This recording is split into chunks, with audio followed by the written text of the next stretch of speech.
अध्याय 84 शारीरिक तड़का। अंधेरी सड़क पर एक हृदय विदारक चीख गूंज उठी। केवल नगर स्वामी के भवन की ओर जाने वाली अंधेरी सुरंग में मौजूद लड़की ने ही अथर्व की चीख सुनी। वर्तमान में अथर्व ठंडी कठोर भूमि पर लेटा हुआ था तथा घनी धुंधली ऊर्जा से घिरा हुआ था। पांचवी दुनिया की दूषित ऊर्जा उसके शरीर में लगातार प्रवाहित हो रही थी। पॉप पॉप पॉप, अथर्व की छाती से अजीब सी आवाजें निकल रही थीं। 12 हिंसक धाराओं ने उसके 12 प्रमुख मध्याह्न रेखाओं में उत्पात मचाया और उसके भीतर की हर चीज को नष्ट कर दिया। यह उनके 8 असाधारण मेरिडियन के उद्घाटन से पूरी तरह से अलग लगा। उन्होंने अपनी आध्यात्मिक शक्ति का उपयोग दिव्य आत्मा शिवालय में प्रत्येक मध्याह्न रेखा को खोलने के लिए किया था। हालांकि इससे उन्हें दर्द से कराहना पड़ा था, फिर भी यह सहनीय था और कभी भी उन्हें निराशा की कगार तक नहीं पहुंचा पाया। हालांकि इस बार मामला अलग था। उनके काले आध्यात्मिक सागर में भरी धुंधली ऊर्जा विनाश की अवर्णनीय आभा से भरी हुई थी। इसकी क्रूरता कल्पना से परे थी। धुंधली ऊर्जा की 12 धाराएं 12 रक्तपिपासु काले ड्रैगन की तरह थीं, जो उसकी मध्याह्न रेखाओं के भीतर दहाड़ रही थीं और छटपटा रही थीं। अथर्व की पतली मेरिडियन ऐसी भयावह ऊर्जा का सामना नहीं कर सकी और कई मेरिडियन फट गईं। अथर्व के हृदय में भय व्याप्त हो गया।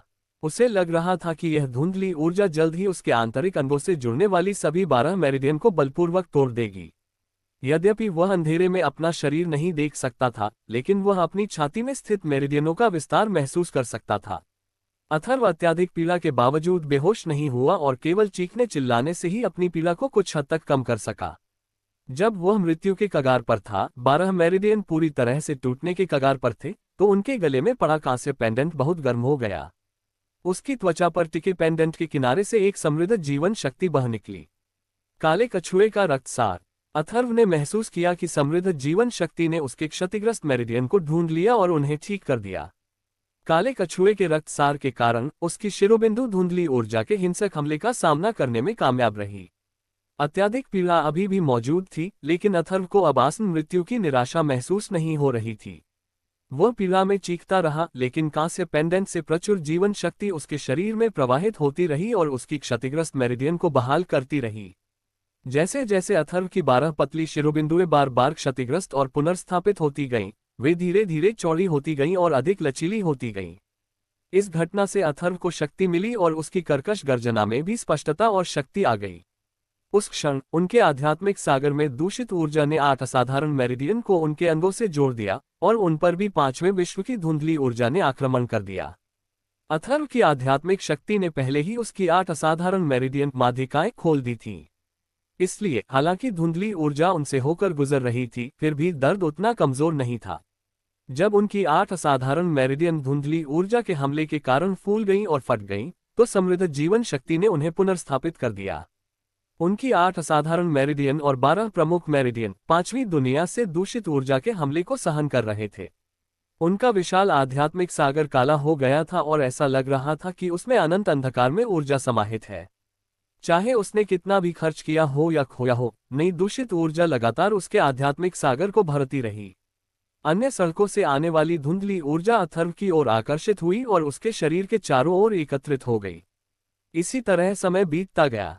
अथर्व मानसिक रूप से टूटने की कगार पर था। उसे न तो दर्द का एहसास हुआ और न ही काले कछुए के रक्त के प्रभाव से उसकी क्षतिग्रस्त तंत्रिकाओं पर कोई उपचार प्रभाव पड़ा।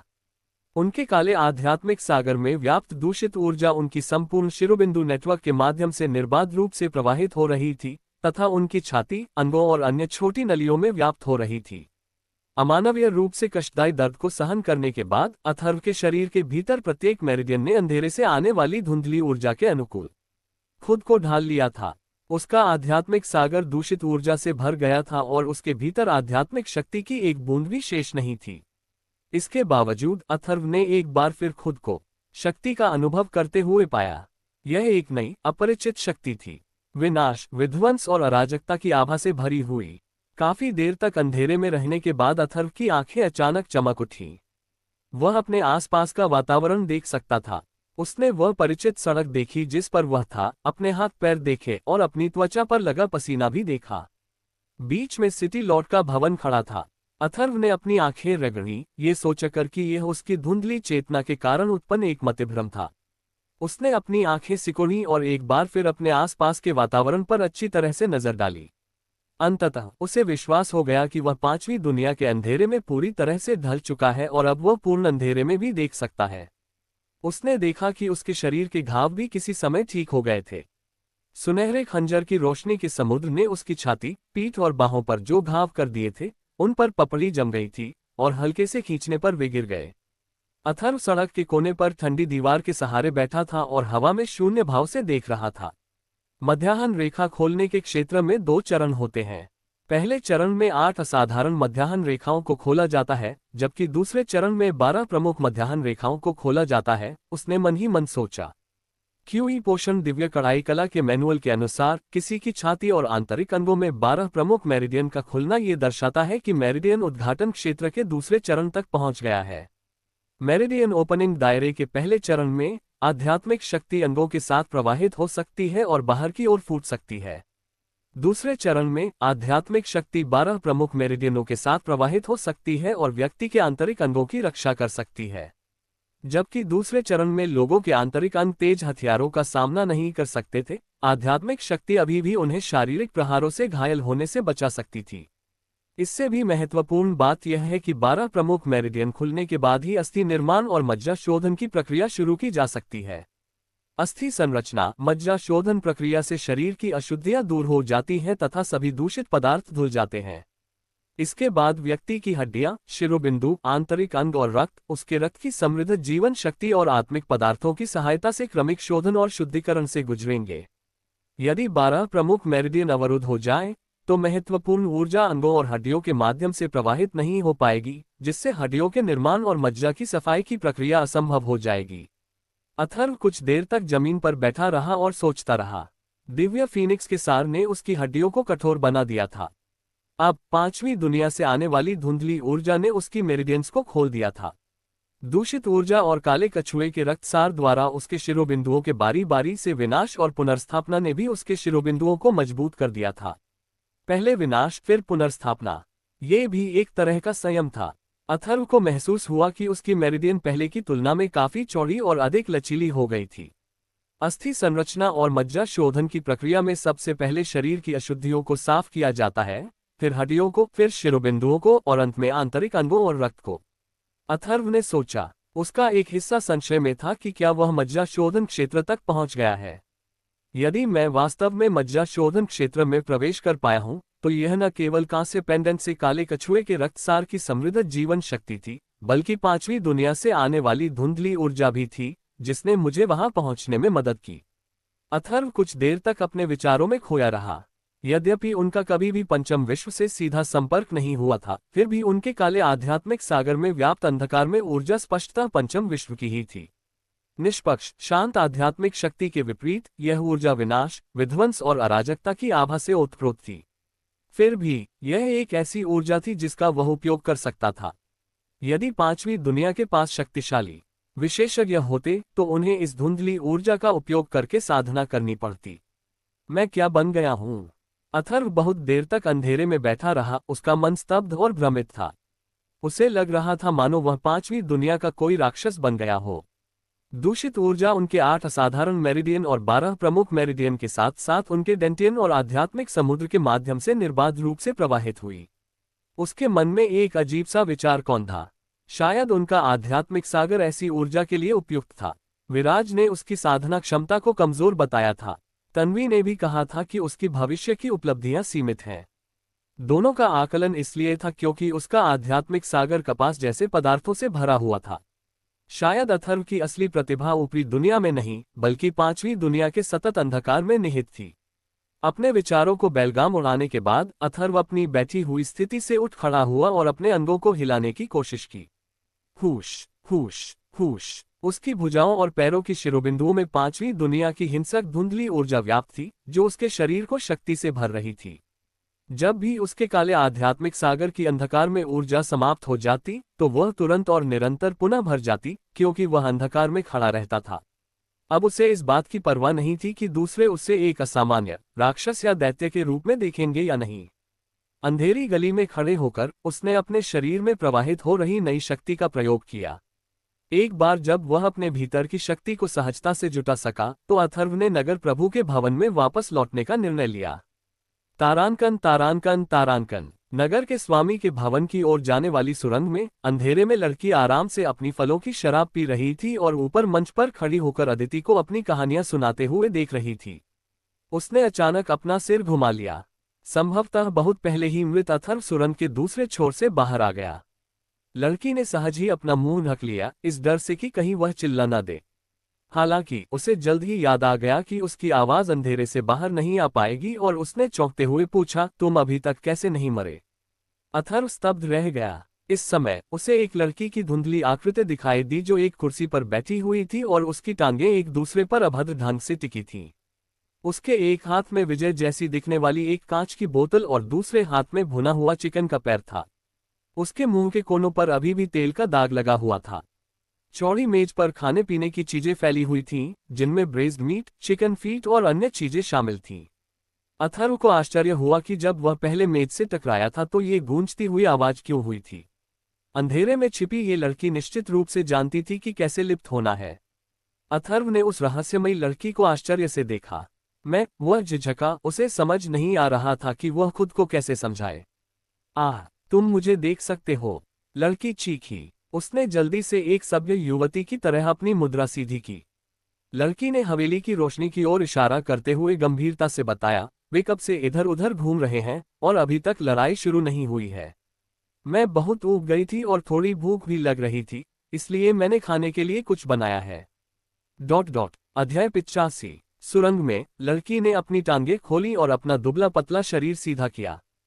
फिर उसने बड़ी खूबसूरती और व्यवस्थित तरीके से अपने मुंह के कोनों और अपनी 10 उंगलियों पर लगे तेल के दाग रुमाल से पोंछे। पलक झपकते ही उनका व्यवहार पूरी तरह बदल गया और वे एक प्रतिष्ठित परिवार की प्रतिष्ठित महिला की छवि में आ गईं। वैसे आप मुझे कैसे देख सकते हैं? युवा लड़की ने अपने सुंदर चेहरे पर जिज्ञासा के भाव के साथ पूछा। उसी क्षण उसने देखा कि पांचवी दुनिया की घनी धुंधली ऊर्जा अथर्व के चारों ओर एक मोटी दीवार की तरह घूम रही है। अथर्व को देखते हुए उसकी चमकदार आंखें अजीब तरह से चमक रही थीं। हर गुजरते पल के साथ अथर्व उसकी नजरों में और भी रहस्यमय होता जा रहा था। इस डर से कि वह उसे गलत समझ लेगी, अथर्व ने गंभीरता से समझाया, जब मैं पहले आपसे टकराया था तो मैं आपको देख नहीं पाया था। धुंधली ऊर्जा के संदूषण को सहन करने के बाद मैं अंधेरे में देख सकता था। उसने कभी सोचा भी नहीं होगा कि अंधेरे में छिपी वह आकृति, जिसने उसे और विजय दोनों को आशंका से भर दिया था, एक लड़की थी। लड़की उसकी उम्र की ही लग रही थी। उसने काले रंग की पोशाक पहनी हुई थी जो अंधेरे में एकदम घुल मिल गई थी। हालांकि उसके चेहरे पर थोड़ी सी चर्बी थी, फिर भी वह बेहद खूबसूरत थी और उसमें एक अनोखा आकर्षण था। हालांकि किसी कारण से अथर्व को लगा कि यदि वह थोड़ा कम खाए और अपना वजन कम करे तो उसका चेहरा पहले से कई गुना अधिक सुंदर हो जाएगा। Braced pork, chicken feet, chicken wings और उत्तम छोटे वाइन पॉट से भरी मेज को देखते हुए उन्होंने निष्कर्ष निकाला कि लड़की शायद जल्द ही पतली नहीं होगी। कोई बात नहीं, मैं उदार महसूस कर रही हूं, मैं यह नहीं मानूंगी कि तुम मुझसे पहले टकरा गए, लड़की ने शर्म से हाथ हिलाते हुए कहा। अथर्व का करुण विलाप सुनकर उसने उसे मृत मान लिया था, इसलिए जब वह उसके सामने आया तो उसके मुंह से निकले पहले शब्द थे, तुम अभी तक मरे क्यों नहीं? जब वह जीवित और स्वस्थ उसके सामने खड़ा था तो वह अपने द्वारा चुने गए शब्दों के कारण शर्मिंदा महसूस करने से खुद को नहीं रोक सकी। अथर्व के शब्दों को याद करते हुए उसके मन में एक विचार आया। पांचवी दुनिया की दूषित ऊर्जा कोई भी सहन नहीं कर सकता, जहां तक मुझे पता है। उसने झुंझलाहट में सिर हिलाने से पहले भौहें सिकोड़ते हुए बात बंद कर दी। छोड़ो भी, वे अभी भी वहां अपनी अंतहीन कहानियां बक रहे हैं। यह मुझे पागल कर रहा है। अपने स्थानिक रिंग से एक और लाउंज कुर्सी निकालकर उसने उसे मेज के दूसरे छोर पर रख दिया और अथर्व को अपने पास बुलाया। चूंकि आप लोग अंधेरे में भी छिप सकते हैं तो क्या आप लोग साथ मिलकर देखना चाहेंगे? उसने आमंत्रित किया। जरूर। वह नगर स्वामी के भवन के प्रवेश द्वार से काफी दूर खड़ा था। मेजों, कुर्सियों और रहस्यमयी लड़की ने आंगन में उसकी नजर को अवरुद्ध कर दिया था। इस प्रकार अथर्व जहां खड़ा था वहां से उसे बस एक धुंधली सी आकृति ही दिखाई दे रही थी। एक जानी पहचानी आकृति भुवन की जगह ऊंचे मंच पर बैठ गई। हालांकि उसके अलावा उसे कुछ और दिखाई नहीं दे रहा था। लड़की का निमंत्रण पाकर अथर्व ने बिना समय गंवाए तेजी से लड़की की ओर बढ़ा और नई रखी कुर्सी पर बैठ गया। भोजन से भरी मेज उसके और लड़की के बीच रखी थी। कुर्सी से अथर्व को नगर के स्वामी के भवन का दृश्य बहुत व्यापक दिखाई देता था, जिससे वह उन विवरणों को समझ पाता था जिन्हें वह पहले नहीं देख पाता था।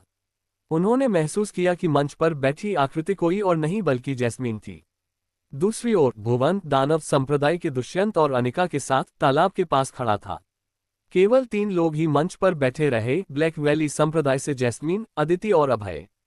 अथर्व स्तब्ध रह गया। क्या आप कुछ खाना चाहेंगे? उसके बगल में बैठी लड़की ने विनम्रता से पूछा।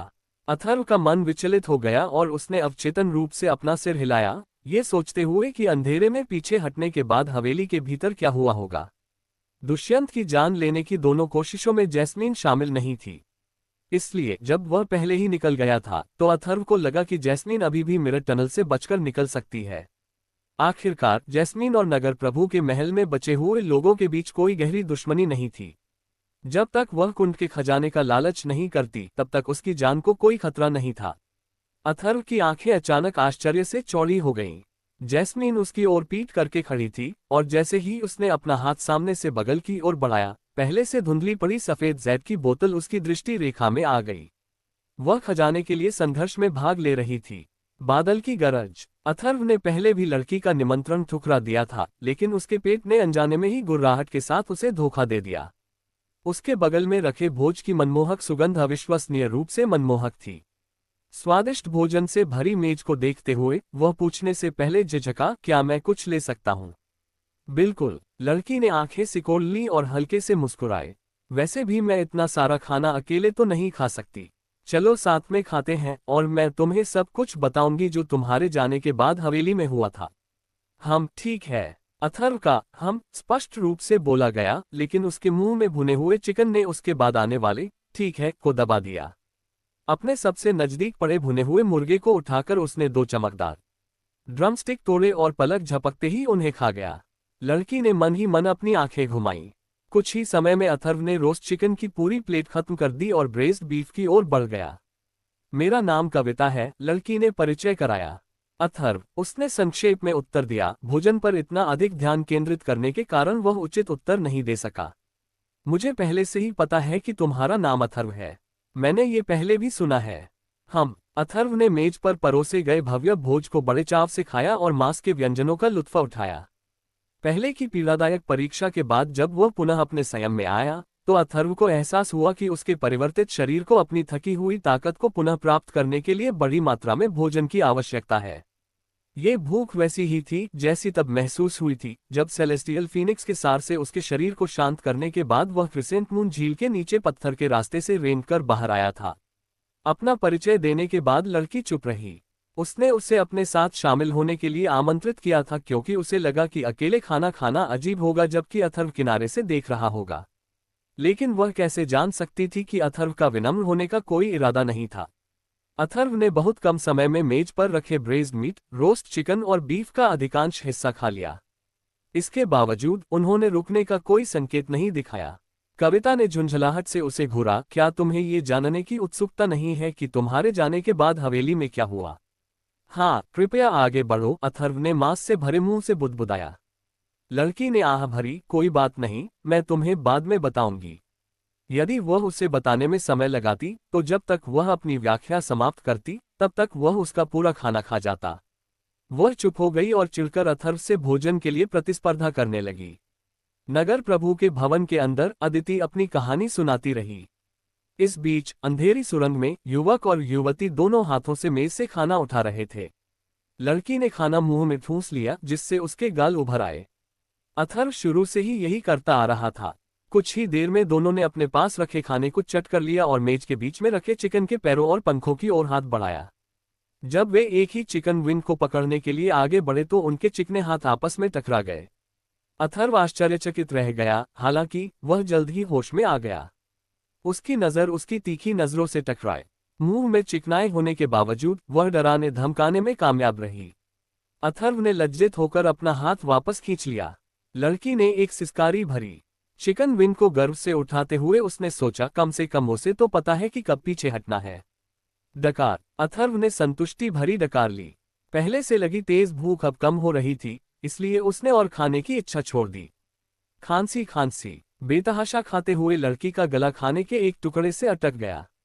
उसने पहले कभी खाने के लिए इतनी जोरदार लड़ाई नहीं की थी, और कुछ बार खांसने के बाद उसने अथर्व को एक तीखी नजर से घूरते हुए कहा, ये तुम्हारी गलती है। मुझे बहुत भूख लगी थी, अथर्व ने अजीब तरीके से जवाब दिया। रहने भी दो। अब जबकि अथर्व ने अपनी गलती मान ली थी और अब वह भोजन के लिए उससे प्रतिस्पर्धा नहीं कर रहा था, वह अंततः अपनी गति धीमी कर सकी। कविता ने अंधेरे में रहते हुए नगर के स्वामी के भवन के भीतर और आसपास की स्थिति पर कड़ी नजर रखी थी और अथर्व के बारे में उसकी धारणा बिल्कुल भी बुरी नहीं थी। उन्होंने सिटी लॉर्ड के भवन के पीछे के प्रवेश द्वार पर जैस्मीन, अन्वी और नेहा की रक्षा की थी, क्योंकि उन्होंने अकेले ही अपने भाले से 1 दर्जन से अधिक किसानों को मार डाला था। यही वह क्षण था जब उसने अथर्व पर ध्यान दिया। बाद में नगर प्रभु के भवन में कविता ये देखकर हैरान रह गई कि अथर्व केवल मध्याह्न उद्घाटन क्षेत्र में होने के बावजूद मनोज के लिए दुष्यंत पर आक्रमण करने का साहस कर रहा था। फिर उसने अपनी आखिरी ताकत लगाकर मनोज को दर्पण सुरंग से बाहर भेज दिया और अपनी जान जोखिम में डालकर अंधेरे में कूद पड़ा। ये देखकर कविता बहुत प्रभावित हुई। इस प्रकार जब अथर्व उससे टकराया और उसे जमीन पर गिरा दिया तो उसने उसका विरोध नहीं किया। हालांकि वह अथर्व को अंधेरे की धुंधली ऊर्जा से दूषित होने से नहीं बचा सकी। उसकी दर्दनाक चीखों पर सहानुभूति और दया महसूस करने के बावजूद वह उसके लिए कुछ नहीं कर सकी। उसने स्वेच्छा से उसे एक सीट देने की पेशकश की और उसे अपने साथ युद्ध देखने के लिए आमंत्रित किया जब वह अप्रत्याशित रूप से पुनः प्रकट हुआ, क्योंकि उसके कार्यों ने उस पर एक अनुकूल प्रभाव छोड़ा था। यहाँ तक कि खाने का निमंत्रण भी उस अच्छे प्रभाव से प्रेरित था। दुर्भाग्यवश उसने यह अनुमान नहीं लगाया था कि अथर्व कितना खा सकता है। आराम से खाना खाते हुए कविता ने हवेली के अंदर की घटनाओं का जिक्र किया। तुम्हारे समूह की औरत के शरीर में एक और आत्मा निवास करती है, वही जो नहीं गई। तुम्हारे अंधेरे में चले जाने के बाद उसने स्वेच्छा से खुद को प्रकट किया। अथर्व ने स्वीकृति में सिर हिलाया। मैं जानता हूं कि उसके अंदर एक और आत्मा है। वह आत्मा एक दुष्ट स्त्री की है। दुष्ट औरत। कविता ने भौहें सिकोड़ते हुए अपनी यादों को गंभीरता से खंगाला।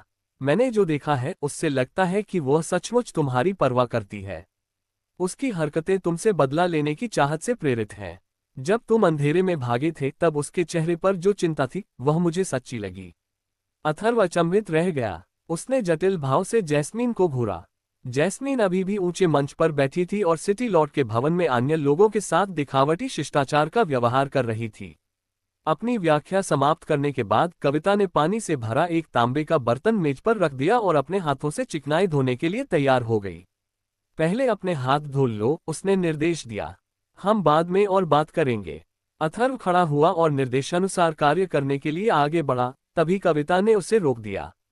1 मिनट रुको, उसने गुस्से से कहा। पहले मुझे हाथ धोने दो। ओह! अथर्व आज्ञाकारी ढंग से रुक गया। अथर्व ने कविता को तांबे के बेसिन में अपने चिकने हाथ बड़ी सावधानी से धोते और तौलिए से अच्छी तरह पोंछते देखा। उसने भी उसके हाथ धोने के बाद उसी बेसिन में अपने हाथ धोने का इंतजार किया। तो अंधेरे में ठोकरें खाते हुए तुम अस्थि शोधन क्षेत्र में कैसे पहुंच गए? कविता ने उत्सुकता से पूछा। अध्याय 86। मैं अस्थि शोधन क्षेत्र में पहुंच गया हूं, अथर्व ने जवाब में पूछा। इस समय वह अपनी स्थिति के बारे में अनिश्चित था। इससे पहले अंधेरे में उस पर 5वीं दुनिया की घनी धुंधली ऊर्जा ने हिंसक हमला किया था। उस असहनीय दर्द ने उसे भ्रमित कर दिया था और उसे समझ नहीं आ रहा था कि आखिर हुआ क्या था। कविता की बातें सुनकर वह चौंक गया। हाँ, आपकी हड्डियां कठोर हो गई हैं। इसका मतलब है कि आप अस्थि शोधन क्षेत्र में पहुंच गए हैं। कविता के चेहरे पर पूर्ण विश्वास था। उसकी चमकदार आंखों में छल कपट नहीं था। वह अथर्व को गंभीरता से सब कुछ समझा रही थी। मज्जा शोधन क्षेत्र का प्रारंभिक चरण व्यक्ति के स्नायुबंधन और हड्डियों को मजबूत करने के बारे में है। मध्य चरण व्यक्ति की मांसपेशियों और आंतरिक अंगों को परिष्कृत करने पर केंद्रित है और अंतिम चरण व्यक्ति के रक्त को शुद्ध करने के बारे में है। लेकिन तुम बहुत अजीब हो। कविता ने अथर्व को बहुत देर तक असमंजस में देखा और फिर आगे बोली। जब 5वीं दुनिया के अंधेरे ने तुम्हें घेर लिया था तो तुम एक भूत की तरह रोए और एक भेड़िए की तरह बहुत देर तक चिल्लाए और अंत में मज्जा शुद्धि क्षेत्र में पहुंच गए। शुरुआती चरण, अपनी हड्डियों और टेंडन को मजबूत करना। अथर्व ने मन ही मन सोचा। एक पल बाद वह उसकी ओर मुड़ा और बोला, तुम्हारी बात के अनुसार लगता है मैं सचमुच अस्थि शोधन के क्षेत्र में पहुंच गया हूं। लड़की को अचानक कुछ याद आया और उसने धीरे से अपना मुंह ढक लिया, मानो वह डरकर चिल्लाने से डर रही हो। अविश्वास भरे स्वर में उसने पूछा, क्या आपने अपनी मेरिडियन खोलने के लिए पांचवी दुनिया की दूषित ऊर्जा का उपयोग किया था? अथर्व ने सिर हिलाया। पागल! कविता चीखने से खुद को रोक नहीं सकी। वह अथर्व को आश्चर्य से देखती रही और उसका आकलन करने लगी। अथर्व चुप रहा। मैंने एक विशेष आध्यात्मिक सागर के बारे में अफवाहें सुनी हैं जो सभी प्रकार की ऊर्जाओं के अनुकूल हो सकता है।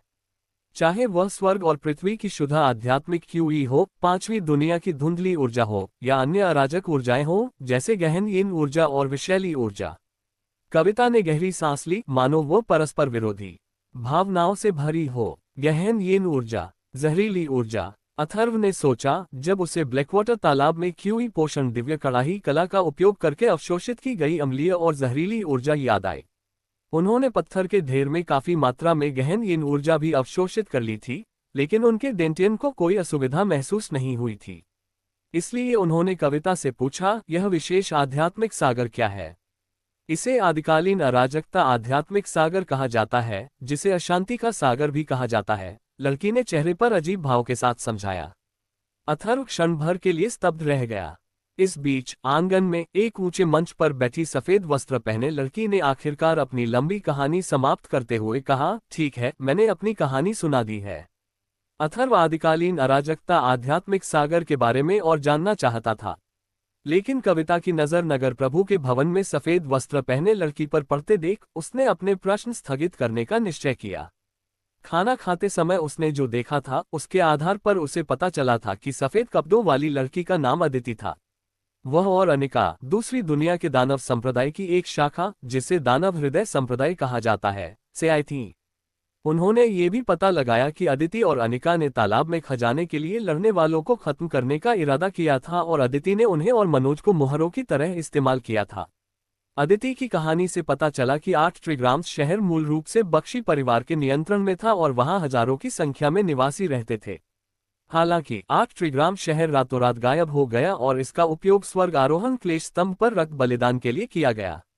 उसके पूर्वज 8 त्रिग्राम शहर के सभी निवासियों के साथ स्वर्ग आरोहण क्लेश स्तंभ को पोषित करने के लिए बलिदान हो गए थे। बख्शी परिवार की वंशज होने के नाते उसे 8 त्रिग्राम शहर का स्वामी होना चाहिए था, और अब जब वह शहर में वापस आ गई थी, तो उसने इसके गायब होने के पीछे के असली कारण को उजागर करने का दृढ़ निश्चय किया था।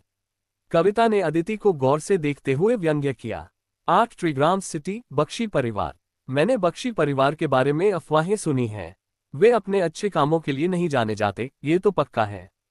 3000 साल पहले 8 ट्रिग्राम शहर से जुड़े सभी लोग, चाहे वे बख्शी परिवार से हो या यहाँ रहने वाले, सभी को मौत की सजा मिलनी चाहिए। 8 ट्रिग्राम सिटी को गायब करने का निर्णय विभिन्न पक्षों के बीच कई चर्चाओं के बाद लिया गया, जिसका उद्देश्य उन्हें हमेशा के लिए समाप्त करना था। ये स्पष्ट था कि कविता के मन में बख्शी परिवार या यहाँ तक कि 8 ट्रिग्राम शहर के प्रति कोई सद्भावना नहीं थी। वाह! इससे पहले कि अथर्व इस पर और विचार कर पाता, उसने देखा कि पूल के तल पर रखा हुआ चमकता हुआ चांदी का भाला अदिति के हाथ से निकल गया। उसका लक्ष्य जैस्मीन था। जैसे ही भाला पास आया, जैस्मीन ने हंसते हुए अपना हाथ हिलाया। एक चमकदार निहारिका भाले के शाफ्ट के चारों ओर घूम गई, जिसके कारण वह अपने मार्ग से भटक गया। चांदी की बिजली की तरह चमकता भाला सीधे अंधेरे में डूबी सुरंग की ओर बढ़ गया। अथर्व आश्चर्यचकित रह गया। बिना किसी हिचकिचाहट के वह भाले को रोकने के लिए कविता के सामने खड़ा हो गया। टकराना। भुवन सुरंग के द्वार पर खड़ा हो गया और उसने अपनी भूत सी चीख से चांदी के भाले को रोक दिया। भाला एक जोरदार आवाज के साथ जमीन पर गिरा और सुरंग के पास रुक गया।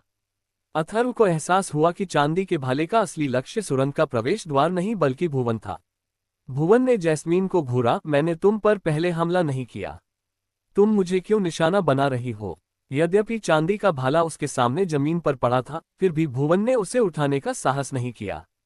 अदिति भाले के डंडे को सहलाते हुए उसे 8 त्रिग्राम नगरी के पीछे की सच्चाई बता रही थी।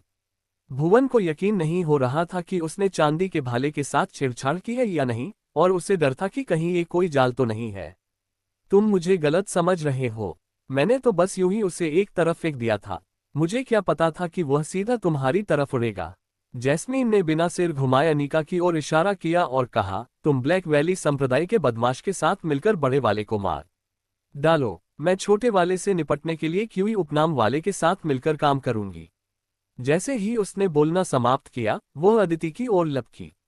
तुम बदतमीज लड़की हो, मैं बहुत दिनों से तुम पर नजर रख रही हूं, जैस्मीन ने घुरघुराहट के साथ कहा। फुफ फुफ। उसके शब्दों के जवाब में अभय और दुष्यंत भी उस मंच की ओर दौड़े जहां अदिति और अनिका थीं। दुष्यंत सीधे मंच के ऊपर बैठी अदिति पर टूट पड़ा, जबकि अभय उस ओर बढ़ा जहां अनिका नीचे खड़ी थी। स्वॉर्ड पवेलियन और ब्लैक वैली संप्रदाय की जोड़ी ने जैस्मीन के निर्देशानुसार काम किया और बिना किसी हिचकिचाहट के अपने हमले शुरू कर दिए। जब बात यहां तक पहुंच गई तो भुवन ने ज्यादा कुछ कहने की जरूरत नहीं समझी और वह अपनी भूतनी पुकार लेकर अनिका की ओर दौड़ पड़ा। एक बार फिर भूत की चीख की डरावनी चीख गूंजी, जिससे सभी की रीढ़ में सिहरन दौड़ गई। तारांकन तारांकन तारांकन। घिनौनी औरतें, कविता ने धीरे से बुदबुदाया। ये स्पष्ट नहीं था कि उसका तिरस्कार अदिति के लिए था या जैस्मीन के लिए। वह अंधेरी सुरंग में अथर्व के पीछे खड़ी होकर देख रही थी कि वह एक रक्षक देवता की तरह उसे खतरे से बचा रहा है। उसने अनजाने में उसकी दृष्टि में भी काफी बाधा डाली। उसकी चमकती आंखें आश्चर्य से भर गईं और उसने अविश्वास से पूछा, क्या मैं ऐसी दिखती हूं कि वह दयनीय भाला मुझे मार डालने के लिए पर्याप्त होगा? अथर्व ने मुड़कर नहीं देखा, बल्कि उसने अपना पूरा ध्यान आंगन में चल रहे युद्ध पर केंद्रित कर दिया। मुझे नहीं पता कि भाला तुम्हें चुभेगा या नहीं, लेकिन मैंने तुम्हारा खाना खाया है, इसलिए तुम्हें नुकसान से बचाना मेरा कर्तव्य है। ओह, तो ऐसा इसलिए हुआ क्योंकि तुमने मेरा खाना खा लिया? कविता ने उसकी बात मजेदार पाते हुए मुस्कुराहट दबा ली। क्या तुमने भी उसका खाना खाया था, उस बेवकूफ बड़े आदमी ने जिसका नाम मनोज है? वरना तुम उसके लिए अपनी जान जोखिम में क्यों डालते? तुम्हारे पास भागने का मौका था, पर तुमने उसे मिरर टनल से भेजकर उसकी जगह ले ली। हाँ, मैंने किया था, अथर्व ने कहा। उसे पत्थर के ढेर में से मनोज द्वारा लाया गया भुना हुआ मांस का सीख याद आ गया। वह अब तक ब्लैक ऑर्किड झील पर पहुंच गया होगा। वह जिंदा होगा, उसने मन ही मन सोचा। आप बहुत वफादार हैं, कविता ने आगे झुकते हुए कहा और उसे इशारा किया कि वह पहरा देना बंद कर दे ताकि वह उसके साथ कंधे से कंधा मिलाकर खड़ी हो सके। उनके सामने सिटी लॉर्ड के भवन के आंगन का प्रवेश द्वार था, इसलिए भले ही वे एक दूसरे के बिल्कुल बगल में खड़े थे, लेकिन उन्हें बिल्कुल भी तंग जगह महसूस नहीं हुई और उन्हें पुल के चारों ओर हो रही लड़ाई का स्पष्ट दृश्य दिखाई दे रहा था। कविता ने अपने होंठ भींच लिए और पास ही पड़े चमकते चांदी के भाले को देखा। कुछ देर सोचने के बाद उसने कहा, वो भाला मुझे धुंधला धुंधला याद है कि तुम उससे घूर रहे थे। मेरे ड्रैगनवुड भाले में लकड़ी का एक डंडा था जो मेरे हाथ में ठीक नहीं लग रहा था। यहाँ आते समय मुझे बताया गया कि प्रकाश स्तंभ में उभरा ये भाला मेरे लिए ज्यादा उपयुक्त रहेगा। ओह, तो फिर यह आसान है। कविता ने सिर हिलाया और अपना थोड़ा मोटा बायां हाथ चांदी के भाले की ओर बढ़ाया। अथर्व ने बेचैनी से उसे रोकने की कोशिश की। भुवन ने भी इसे छूने की हिम्मत नहीं की। तुम्हें भी नहीं करनी चाहिए। वाह, उसके बाएं हाथ की अंगूठी से एक छोटा सा सुनहरा हुक निकला। पकड़ने वाला हुक भाले की नोक पर अटक गया और चांदी के भाले को अंधेरे में खींच लिया। इससे पहले कि अथर्व अपनी बात पूरी कर पाता, चांदी का भाला कविता के हाथ में आ गिरा। जैसे ही वह खड़ा हुआ, उसे आश्चर्य से घूर रहा था। कविता ने एक हाथ से भाला पकड़ रखा था, जबकि उसके दूसरे हाथ से भाले की लंबाई का पता लगाया जा रहा था, जिससे चांदी के भाले में अदिति द्वारा छोड़ी गई आध्यात्मिक शक्ति को आसानी से हटाया जा रहा था। फिर उसने चांदी का भाला अथर्व को सौंप दिया। ये तुम्हारे लिए है। अथर्व उसे अचंभित होकर देखता रहा। ये ठीक है, मैंने पहले ही इसकी जांच कर ली है। अब आप इसका उपयोग कर सकते हैं। जब अथर्व ने चांदी का भाला लेने की जरा भी कोशिश नहीं की, तो कविता ने गुस्से से भाला उसके हाथ में थमा दिया। चिंता मत करो, मैं तुम्हें कोई नुकसान नहीं पहुंचाऊंगी। ओह, ठीक है, शुक्रिया, अथर्व ने भारी चांदी के भाले को थामते हुए कहा। भाला उसके हाथ में इतना आरामदायक लग रहा था मानो उसके लिए ही बना हो। अरे, वह चौंकाने वाला वध भाला कहाँ है? विजय ने नगर प्रभु के भवन के भीतर से आश्चर्य से चिल्लाकर पूछा।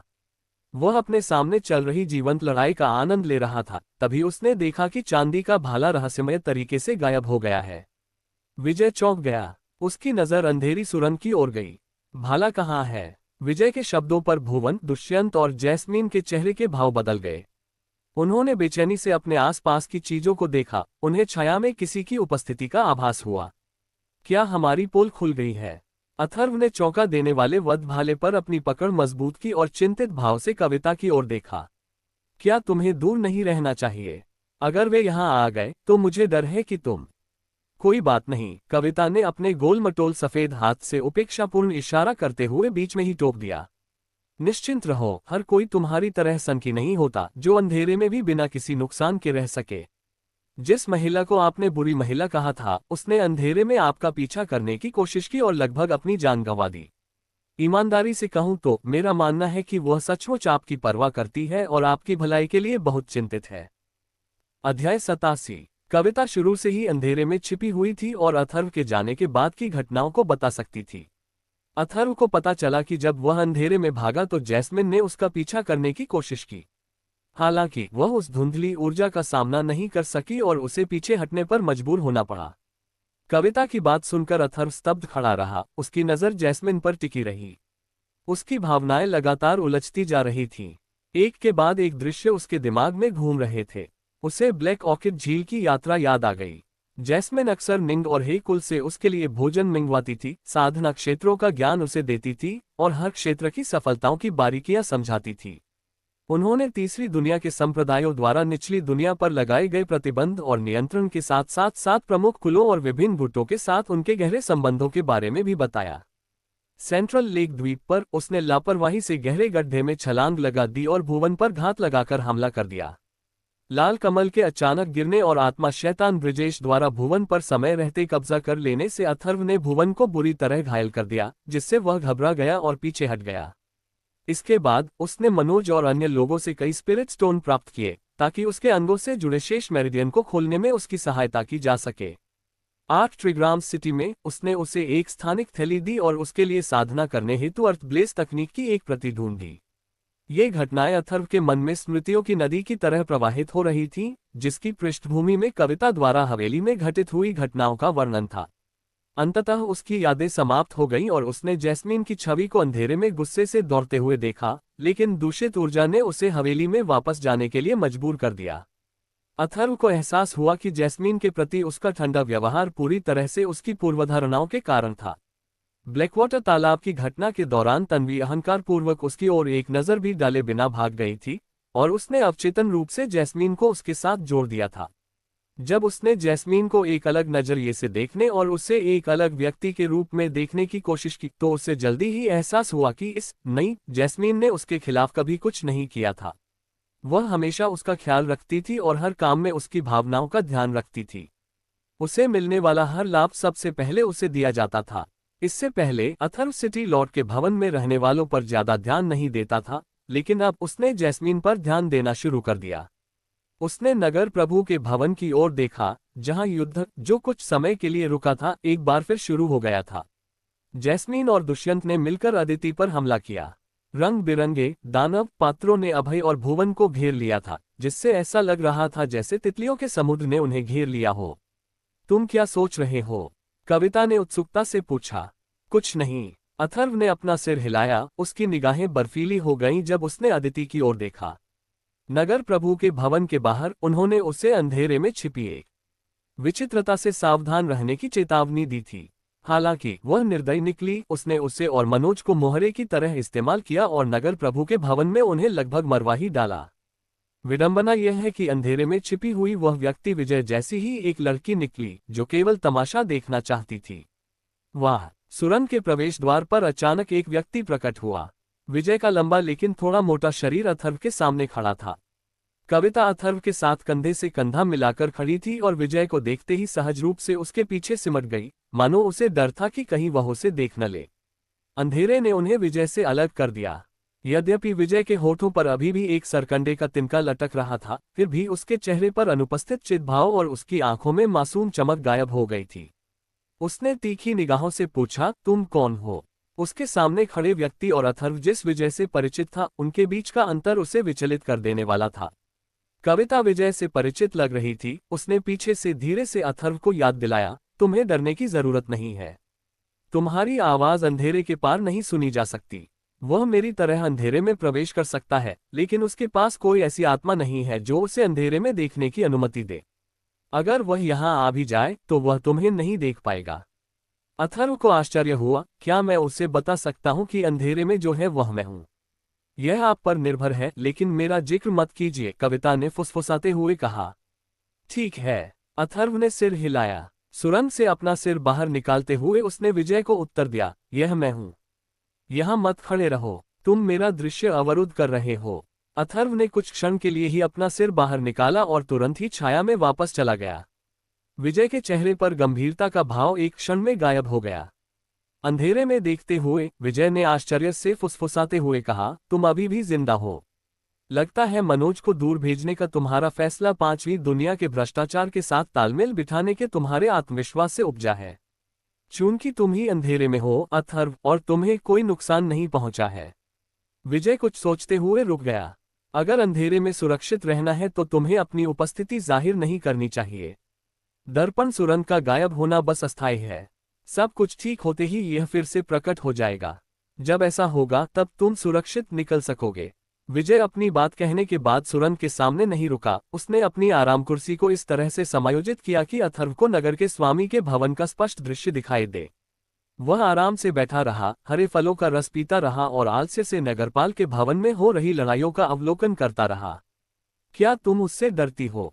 अथर्व ने कविता से पूछा और पलटकर उसे हैरानी भरी नजरों से देखा। लगता है उसके मन में किसी के लिए कोई बुरी नीयत नहीं है। उसने हमें अपने हरे फलों का जूस भी पिलाया। मुझे नहीं लगता कि जब तक कोई उसे उकसाएगा नहीं, वह किसी को नुकसान पहुंचाएगा। तुम उससे क्यों डरती हो? कविता ने अपना सिर पीछे झुकाया, अपने हाथ कमर पर रखे और मुस्कुराई। मैं उससे डरती हूं। ऐसा लग रहा था कि वह कुछ कहना चाहती है, लेकिन कुछ ठंडी हंसी के बाद वह चुप हो गई। क्या तुम दोनों एक दूसरे को जानते हो? अथर्व ने संदेह से पूछा। हाँ, आप ऐसा कह सकते हैं। उसने धीरे से अपने होंठ काटे और झुंझलाहट के साथ बोली, तुम इतने सवाल क्यों पूछ रहे हो? मैंने तुम्हें पहले ही चौंकाने वाला वध भाला दे दिया है। बेहतर होगा कि तुम इससे परिचित हो जाओ। ठीक है, अथर्व ने पूछताछ बंद करते हुए कहा। उसकी सलाह का पालन करते हुए अथर्व ने उस भाले की जांच शुरू की जिसे विजय ने पहले चौंका देने वाला वध भाला कहा था। ड्रैगनवुड भाले पर ड्रैगन स्केल पैटर्न के स्थान पर रेखाओं का एक जटिल जाल भरा गया था। रेखाओं का जाल मानव रक्त वाहिकाओं जैसा था और चांदी के भाले के हर हिस्से में फैला हुआ था। अथर्व ने वजन मापा और पाया कि स्टार्लिंग स्लॉटर स्पीयर ड्रैगनवुड स्पीयर से काफी भारी था। अस्थि शोधन क्षेत्र में आगे बढ़ने के बावजूद उसे भाला आश्चर्यजनक रूप से भारी लगा। अगर उसने सफलता पाने से पहले भाला चलाने की कोशिश की होती तो वह उसके लिए बहुत भारी होता। उसकी उलझन देखकर कविता ने समझाया, भाले पर 7 पंक्तियां अंकित हैं। ज्यादातर पंक्तियां भाले को मजबूत बनाने, आध्यात्मिक शक्ति के संचार को बढ़ाने और नोक की तीक्ष्णता बढ़ाने के लिए हैं। लेकिन शायद आप इन बातों को समझ नहीं पाएंगे, इसलिए मैं विस्तार में नहीं जाऊंगी।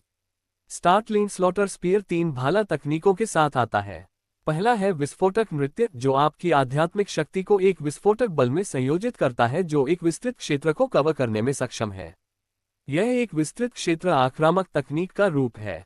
आपकी आध्यात्मिक शक्ति जितनी सघन होगी, विस्फोटक नृत्य उतना ही बड़ा क्षेत्र कवर कर सकता है। अगली तकनीक सिल्वर क्रीसेंट है, जिसमें आप भाले को घुमाकर एक गोलाकार चाप बनाते हैं जो गोल चांद जैसा दिखता है। सिल्वर क्रीसेंट एक भाला तकनीक है जिससे बचाव और आक्रमण दोनों किया जा सकता है। अंत में चौंकाने वाले वध का किनारा है, जहां आप एक भेदी प्रहार करने के लिए अपनी ताकत इकट्ठा करते हैं। जब बल अपने चरम पर पहुंच जाता है तो यह भाले के अग्रभाग को भाले के शाफ्ट से अलग भी कर सकता है।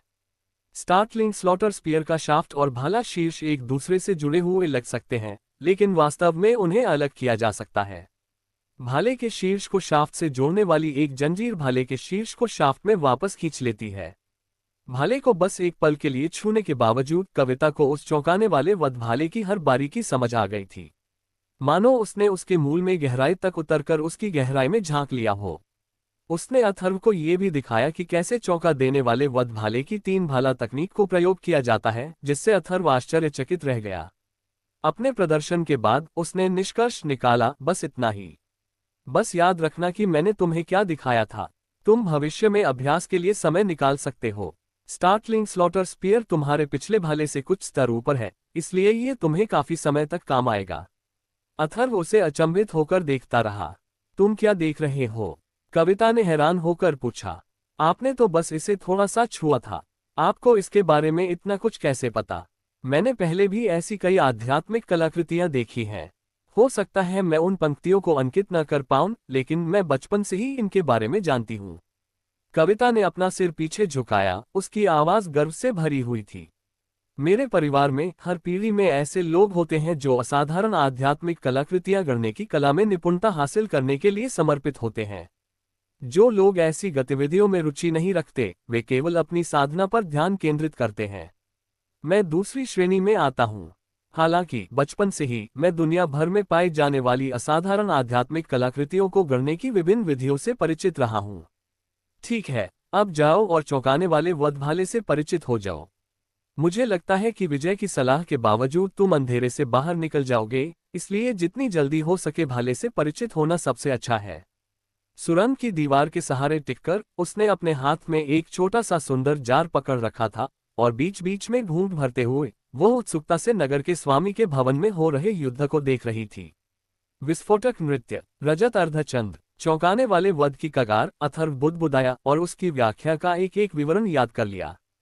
फिर वह कविता की ओर मुड़ा। क्या तुम उस दुष्ट पर नजर रख सकती हो? मेरा मतलब है, मेरे समूह की उस औरत पर।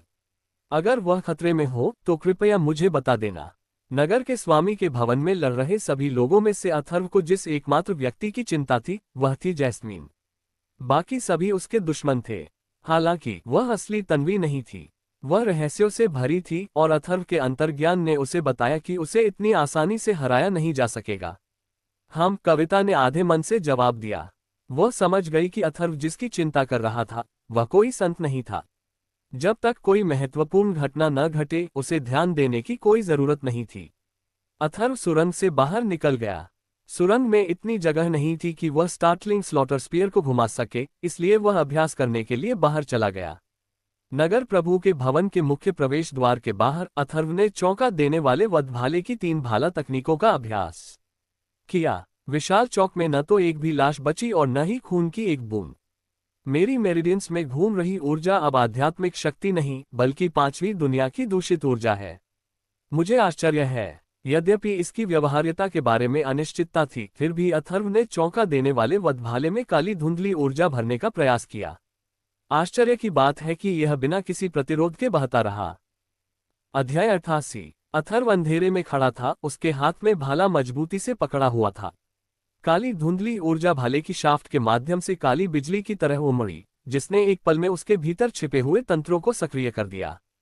अथर्व ने बड़ी बारीकी से देखा कि भाले की पूरी छड़ पर बनी जटिल रेखाएं उसकी भुजाओं में स्थित मध्याह्न रेखाओं के विस्तार के समान थीं। वे महीन रेखाएं अतिरिक्त स्पंज की तरह थीं, जो उस काली धुंधली ऊर्जा को लालच से अवशोषित कर रही थी जिसे उन्होंने चौंका देने वाले वध भाले में डाला था, जिससे वह अंधेरे में चमकने लगा। जैसे ही धुंधली ऊर्जा भाले के शाफ्ट से गुजरी, 7 क्षेत्र प्रकाशित हो गए तथा जटिल सरणियां चुपचाप सक्रिय हो गईं। एक भी झटके के बिना भी जब अथर्व ने चौंका देने वाला वध करने वाला भाला पकड़ा तो ऐसा लगा कि वह उसके हाथ में स्वाभाविक रूप से फिट हो गया। उसकी काली धुंधली ऊर्जा से प्रभावित होने के बाद चांदी का भाला उसके शरीर और आत्मा का विस्तार जैसा महसूस हुआ। भाले और उसकी आत्मा के बीच अद्भुत सामंजस्य ने अथर्व को गहराई से प्रभावित किया। यह एक ऐसी अनुभूति थी जो ड्रैगनवुड भाला कभी नहीं दे सकता था। ड्रैगनवुड भाले के नष्ट होने से अब अथर्व को कोई अफसोस या असंतोष नहीं रहा, क्योंकि अब वह स्टार्टलिंग स्लॉटर भाले को अपने जीवन का एक महत्वपूर्ण हिस्सा मानता था। विस्फोटक नृत्य, भाले की तकनीक को याद करते हुए अथर्व ने अंधेरे में चौंकाने वाला वध करने वाला भाला चलाने की कोशिश की।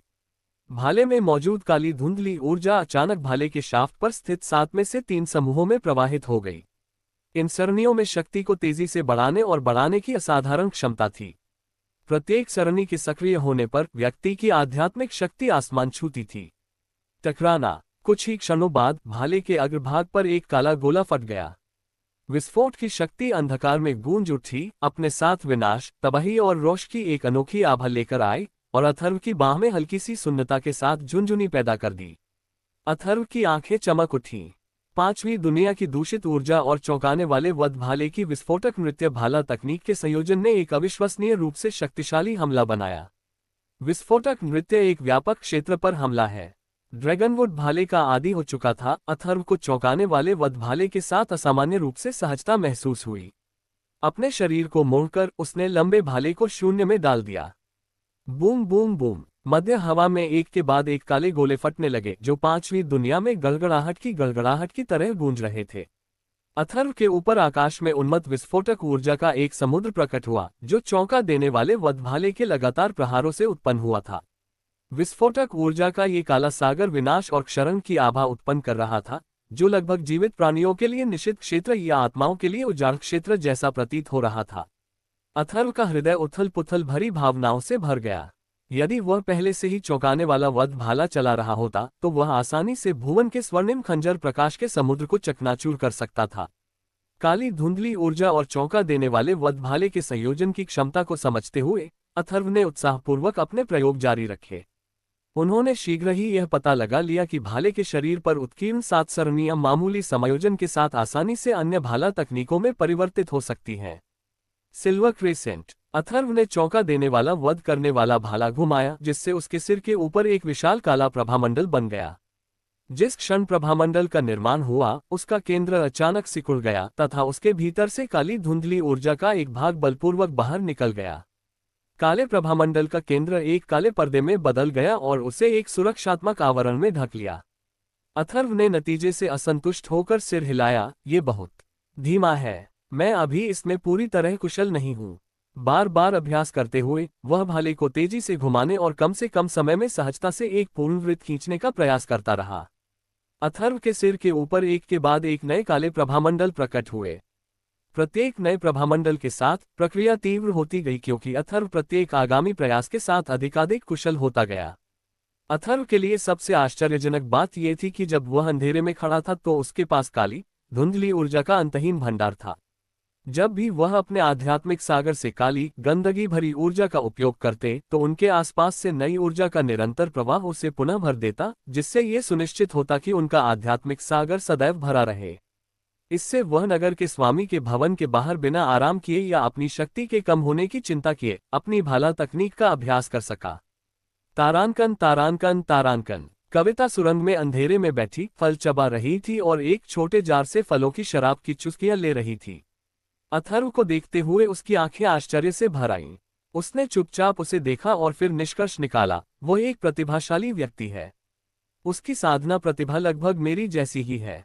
उन्होंने केवल ये बताया कि कैसे बल लगाया जाए और विस्फोटक नृत्य तथा रजत अर्धचंद्राकार भाला तकनीक को सक्रिय करने के लिए भाले के भीतर की सरणियों को सक्रिय किया जाए, तथा ऐसा करते हुए उन्होंने भाला तकनीक का स्पष्ट प्रदर्शन भी किया। हालांकि सिटी लॉर्ड के भवन के बाहर कुछ बार अभ्यास करने से अथर्व अब उन 2 भाला तकनीकों को पूरी तरह से प्रकट कर सकता था। इसके अलावा वह उन्हें मुक्त करने के लिए काली धुंधली ऊर्जा का उपयोग कर रहा था, जिससे अप्रत्याशित रूप से उनकी शक्ति बढ़ रही थी। हवेली के अंदर लड़ने वालों को जरा भी अंदाजा नहीं है कि बाहर खतरा मंडरा रहा है, चुपचाप अपने नुकीले दांत तेज कर रहा है, कविता ने हंसी से मुस्कुराते हुए कहा। उम्मीद से छोटी शराब की शीशी हिलाते हुए उसने कहा, जब अथर्व चौंका देने वाले वध भाले के साथ हवेली में घुसेगा तो वह एक अद्भुत दृश्य जरूर होगा। ये देखकर कि अथर्व को कोई समस्या नहीं है, वह चुपचाप सुरंग में वापस चली गई। तारांकन तारांकन तारांकन। टकराना। नगर प्रभु के भवन के अंदर दानव पात्रों ने एक बड़ा हाथ बनाया और तलवार मंडप से दुष्यंत को ऊंचे मंच से उड़ा दिया। दुष्यंत तालाब से बाहर कूदा और जैस्मिन को घूरा, क्या तुम इस युद्ध में सिर्फ दर्शक हो? पूरे युद्ध के दौरान जैस्मिन ने अभी तक अपनी पूरी ताकत का उपयोग नहीं किया था। वह स्वयं को नुकसान में पाता था, लेकिन हर बार जब वह गंभीर रूप से घायल होने के कगार पर होता था तो जैस्मिन अदिति के हमले को रोकने के लिए तारों की रोशनी बरसाती थी। इससे दुष्यंत को बहुत निराशा हुई। अगर मैं सिर्फ दर्शक होती तो तुम अब तक मर चुके होते, जैस्मिन ने तालाब के किनारे मंडराते हुए कहा। उसने तिरस्कार से कहा, तुमने तलवार की नीयत से अथर्व पर हमला किया। खुद को खुशकिस्मत समझो कि मैंने तुम्हें नहीं मारा। दुष्यंत ने गुस्से से कहा, उसने ही बिना किसी कारण के मुझ पर हमला किया था। हालांकि जैस्मिन का उसके साथ तर्क करने का कोई इरादा नहीं था। ये भी तुम्हारी ही गलती है, तुम्हें बदला नहीं लेना चाहिए था। दुष्यंत गुस्से से खून उगलने ही वाला था कि उसने आखिरकार कहा, लेकिन सबसे ज्यादा मौत की हकदार तुम नहीं हो। वो सफेद कपड़ों वाली घिनौनी लड़की है। अदिति हाथ हिलाकर हमला करने ही वाली थी कि तभी जैस्मिन की बातें उसकी कानों में पड़ी। उसने भौहें सिकोड़ते हुए पूछा, जब भुवन अथर्व का पीछा कर रहा था तब तुमने बीच बचाव क्यों नहीं किया? उसे तुरंत कोई खतरा नहीं था, जैस्मिन ने झट से जवाब दिया और तिरस्कार से नाक भान सिकोड़ी।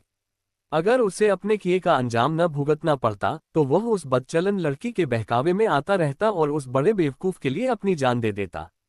अदिति के प्रति अपमानजनक शब्द, घृणित लड़की और आवारा लड़की का प्रयोग किया गया, जिससे अदिति की आंखें क्रोध से भर गईं। दूसरी दुनिया के कुछ बेमेल लोग इस 8 त्रिग्राम शहर में ऐसे घूम रहे हैं मानो यह उनका अपना हो। शर्म नहीं आती तुम लोगों को? जैस्मीन ने निंदा की। दुष्यंत की ओर तिरछी नजर डालते हुए उसने कहा, तुम 20 साल के हो रहे हो, लेकिन तुम अभी भी तलवार मंडप में अपनी तलवारबाजी निखार रहे हो।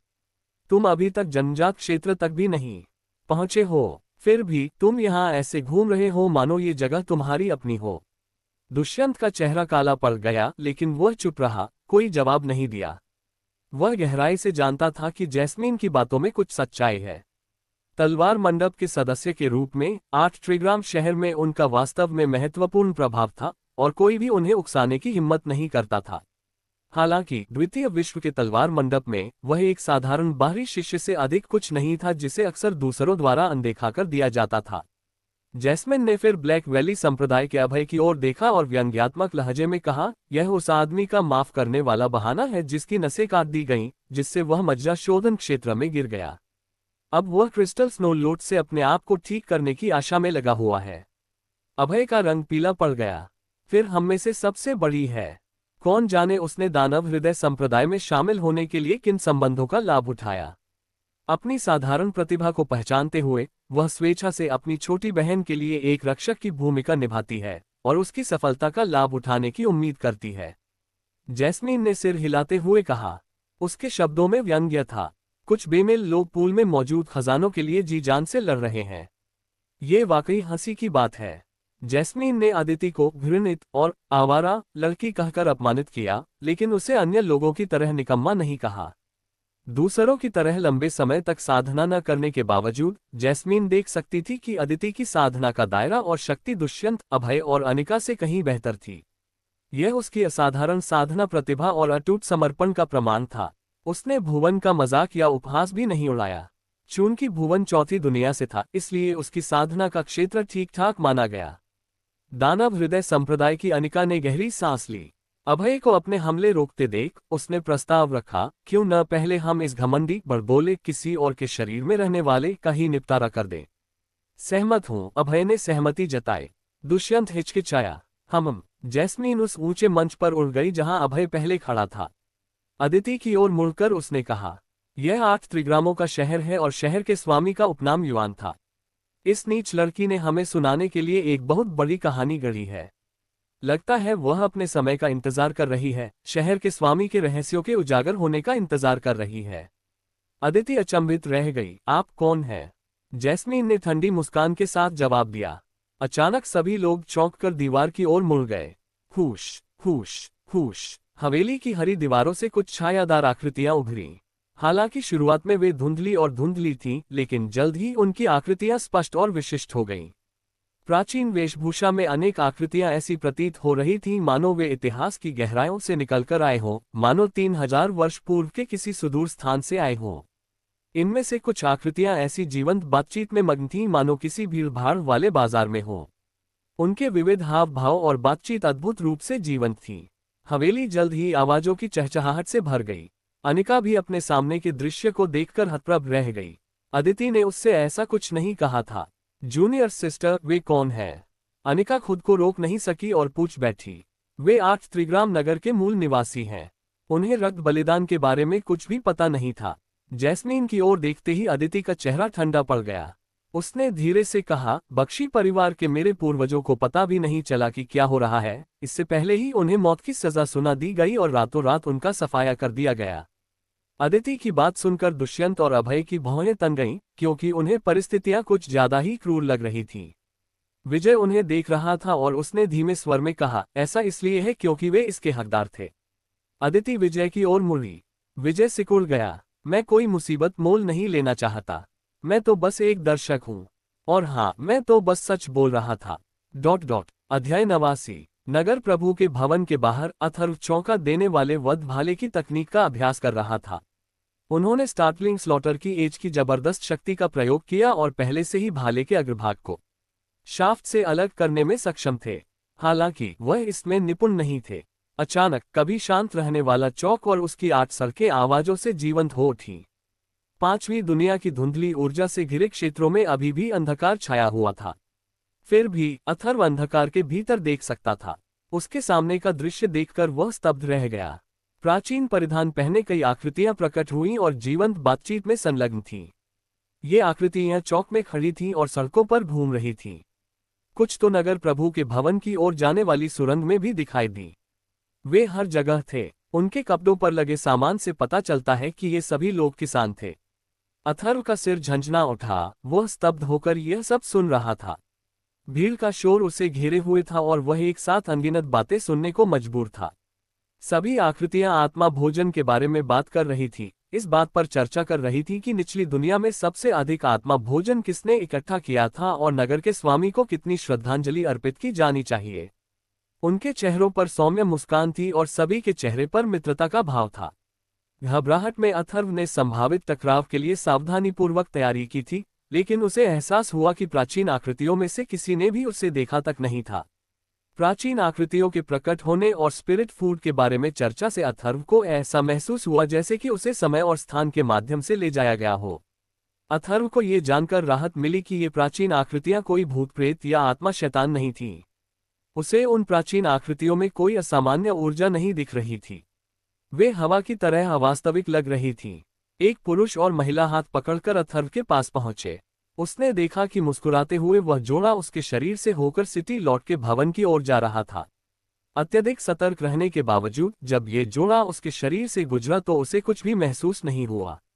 ये दंपति तथा अन्य सभी प्राचीन आकृतियां भिन्न समय और स्थान से ली गई मात्र प्रक्षेपण थीं। हालांकि अथर्व उनके हाव भाव देख सकता था और उनकी बातचीत सुन सकता था, जो सभी स्पिरिट फूड के इर्द गिर्द घूमती थी। इस विचित्र घटना से हतप्रभ होकर वह अपने सामने के असाधारण दृश्य को स्तब्ध भाव से देखता रहा। वह अधिकाधिक बेचैन महसूस करने लगा। इस बात से चिंतित कि कविता डर जाएगी, उसने अपनी भाला तकनीक का अभ्यास छोड़ दिया और हाथ में चौंकाने वाला वधभाला लेकर सुरंग की ओर दौड़ पड़ा। कुछ ही पलों में वह कविता के पास लौट आया। गंभीर स्वर में उसने पूछा, क्या तुम ठीक हो? कई प्राचीन आकृतियां सुरंग से होकर हवेली में पहुंची, मानो वे नगर स्वामी को श्रद्धांजलि अर्पित करना चाहती हो। कुछ तो कविता के शरीर से भी होकर गुजरी। कविता सुरंग में शान से खड़ी थी, एक हाथ में शराब का एक शानदार जार लिए और दूसरे हाथ से एक लाल फल चबा रही थी। हवेली को घूरते हुए उसकी आंखें उत्साह से चमक रही थीं। अथर्व का प्रश्न सुनकर वह हैरान होकर उसकी ओर मुड़ी और पूछा, मुझमें कुछ गड़बड़ क्यों है? ये और ये। अथर्व ने अपने पास से गुजर रहे एक भूरे वस्त्रधारी वृद्ध व्यक्ति की ओर इशारा किया, फिर कविता के बगल में खड़ी एक आकर्षक महिला की ओर इशारा किया। कविता ने अपने होंठ भींच लिए और शरारत से मुस्कुराए, क्या तुम्हें लगता था कि ये भूतिया चीजें मुझे डरा देंगी? से पहले ही उसने हाथ हिलाकर टालते हुए कहा, चिंता मत करो, जब मैं यहाँ आई थी तो मुझे पता था कि ऐसा होगा। ये कोई जीवित प्राणी नहीं है, इन्हें भूत भी नहीं माना जा सकता। मुझे इनसे जरा भी डर नहीं लगता। तुम्हें पता था कि ऐसा होगा? अथर्व ने आश्चर्य से पूछा। हाँ, कविता ने सिर हिलाया। उसने अथर्व को अपने पास बुलाया। सुरंग में अब मेज और कुर्सियां नहीं थीं और कविता अकेली खड़ी थी। अथर्व उसके पास आया और अंधेरे से बनी दीवार के सामने खड़ा हो गया। उनकी निगाहें एक बार फिर हवेली और उसके अंदर हो रही गतिविधियों पर टिक गईं। अदिति एक ऊंचे मंच पर खड़ी थी और विजय से पूछताछ कर रही थी। विजय के चेहरे पर पत्थर जैसा भाव था, वह उससे बातचीत करने में अनिच्छुक लग रहा था। नगर प्रभु के भवन के प्रांगण में भी अनेक प्राचीन आकृतियां देखी जा सकती थीं। वे सुरंग से अंदर आती थीं और दीवारों को पार करके आती थीं। एक सुंदर आदमी सफेद वस्त्र पहने और प्रभावशाली आभा बिखेरते हुए तालाब के किनारे खड़ा था। अथर्व ने उससे पहले कभी नहीं देखा था, लेकिन करीब से देखने पर अथर्व को एहसास हुआ कि वह आदमी प्राचीन आकृतियों जैसा ही था। वह कविता द्वारा वर्णित विसंगतियों में से एक था, न तो कोई जीवित प्राणी और न ही कोई भूत। उस आदमी के होठों पर मुस्कुराहट आ गई, उसका व्यवहार असाधारण रूप से सुरुचिपूर्ण था। उन्होंने प्रत्येक करदाता से बातचीत की, उनके द्वारा प्रस्तुत भेद स्वीकार की तथा उनके साथ कुछ शांत शब्दों का आदान प्रदान किया। अपनी श्रद्धांजलि अर्पित करने के बाद प्रत्येक व्यक्ति ने कृतज्ञतापूर्वक सिर झुकाया और चला गया। श्रद्धांजलि देने वालों की निरंतर धारा व्यवस्थित ढंग से आगे बढ़ रही थी और दृश्य शांतिपूर्ण और सामंजस्यपूर्ण लग रहा था। अपनी फ्रूट वाइन का एक घूंट लेते हुए कविता ने अथर्व के उत्सुक भाव को देखा और फुसफुसाते हुए पूछा, क्या आप जानते हैं कि स्पिरिट फूड से उनका क्या मतलब है? अथर्व ने अपना सिर हिलाया। जीवित आत्मा, कविता ने भौहें चढ़ाकर कहा। अथर्व का चेहरा धुंधला गया और उसने धीमी आवाज में कहा, जिस स्पिरिट फूड की चर्चा वे लोग कर रहे हैं वह जीवित आत्माओं से संबंधित है। जीवितों की आत्माओं से? हाँ, कविता ने सिर हिलाया। 3000 साल पहले नारायण 8 त्रिग्राम नगर पर शासन करता था। वह निषिद्ध कलाओं का अभ्यास करता था और जीवित आत्माओं का भक्षण करता था। उन्होंने इस निषिद्ध कला का प्रचार किया और 8 त्रिग्राम शहर के निवासियों को इसका अभ्यास करने के लिए मजबूर किया। जो लोग इनकार करते थे उन्हें शहर में रहने की अनुमति नहीं थी। जल्द ही 8 त्रिग्राम शहर का हर निवासी बिना किसी अपवाद के जीवित आत्माओं का उपभोग करने की निषिद्ध कला का अभ्यास कर रहा था। वे अक्सर तीसरी दुनिया के शहरों या चौथी दुनिया के कस्बों और गांवों में निकल पड़ते थे ताकि गुप्त रूप से शक्तिशाली साधकों का शिकार कर उनकी जीवित आत्माओं को इकट्ठा कर सकें। 8 त्रिग्राम शहर में रहने के लिए उन्हें नियमित अंतराल पर नारायण को आत्मा का भोजन चढ़ाना पड़ता था। कविता ने बताया, जो आप अभी देख रहे हैं वह एक ऐसा ही श्रद्धांजलि सत्र है। ये 3000 साल पहले 8 त्रिग्राम सिटी में दी गई आखिरी श्रद्धांजलि है। अथर्व की रीढ़ में एक सिहरन दौड़ गई। उसने भौहें सिकोड़ते हुए पूछा, इन 8 त्रिग्राम नगरवासियों के हाथों तीसरी और चौथी दुनिया के कितने लोग मारे गए? कई लाख, कविता ने उत्तर दिया। अथर्व बहुत देर तक चुप रहा और फिर बोला, नगर स्वामी नारायण और 8 त्रिग्राम नगर के सभी निवासी मृत्यु के पात्र हैं। हाँ, ऊपरी दुनिया के लोगों का यही मानना था।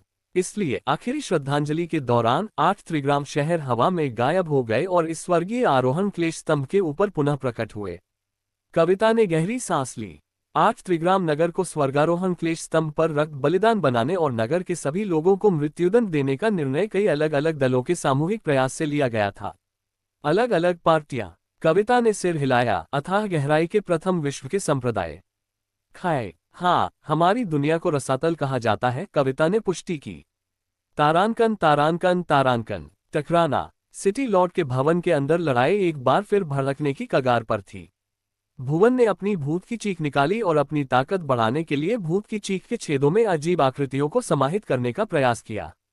हालांकि उत्साहित भुवन को जल्द ही एहसास हो गया कि भूतों की पुकार से उसे अपेक्षित परिणाम नहीं मिल रहा था।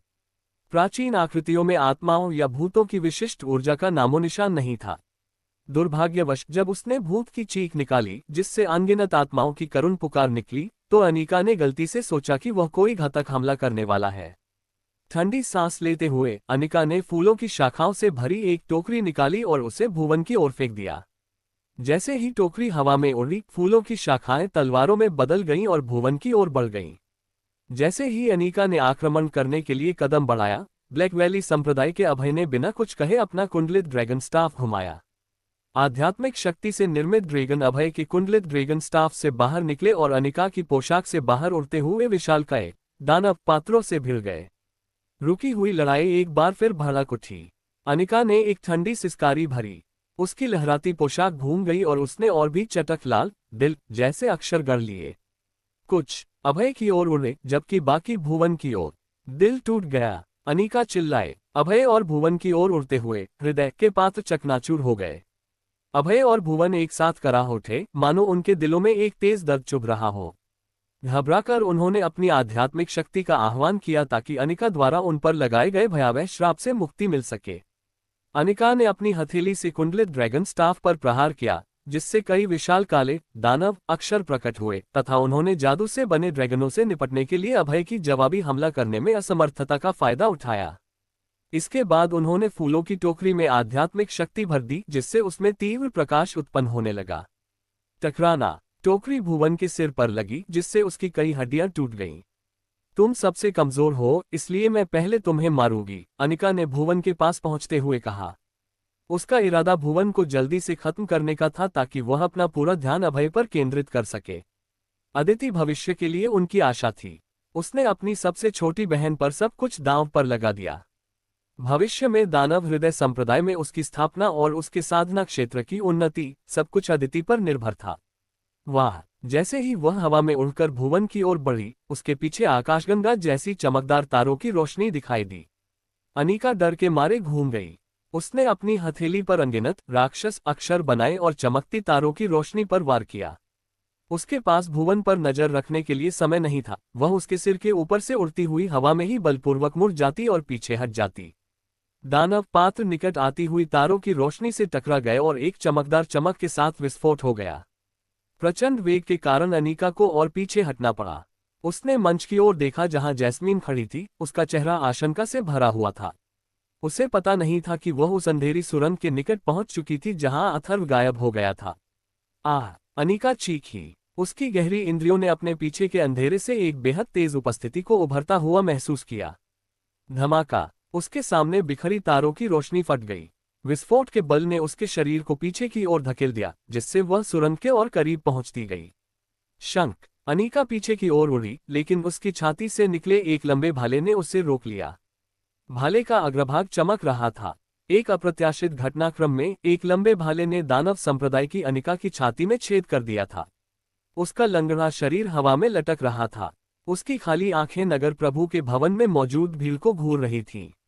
भाले का दूसरा सिरा उसके शरीर को जकड़े हुए था और उसे जमीन को छूने से रोक रहा था तथा अंधेरे में छिपा हुआ था। सिटी लॉर्ड के भवन में लड़ रहे सभी लोग अनीका के निर्जीव शरीर को देखकर भयभीत हो गए। उनमें से किसी ने भी अनीका को नहीं मारा था। अध्याय 90। सभी लोग लड़ाई के बीच में ही रुक गए, वहीं जम गए और अनीका के निर्जीव शरीर को देखकर भयभीत हो गए। दानव संप्रदाय की अनीका को अंधेरी सुरंग के सामने एक चमकदार चांदी के भाले से पीछे से घायल कर दिया गया। भाले की नोक उसके हृदय में घुस गई तथा भाले की छड़ ने उसके शरीर को हवा में लटकाए रखा। उसकी आंखें गहरी दहशत से भरी थीं और उसका अंतिम भाव घबराहट का था। ऐसा लग रहा था कि अपने अंतिम क्षणों में भी वह अपनी स्थिति को पूरी तरह समझ नहीं पाई थी। भाले का सिरा अंधेरे की गहराई में छिपा रह गया। एक एक करके नगर प्रभु के भवन में उपस्थित लोगों ने अपना ध्यान अंधेरी सुरंग की ओर मोड़ दिया। उनके चेहरे पर गंभीर भाव थे। किसी ने भी कार्रवाई करने का साहस नहीं किया।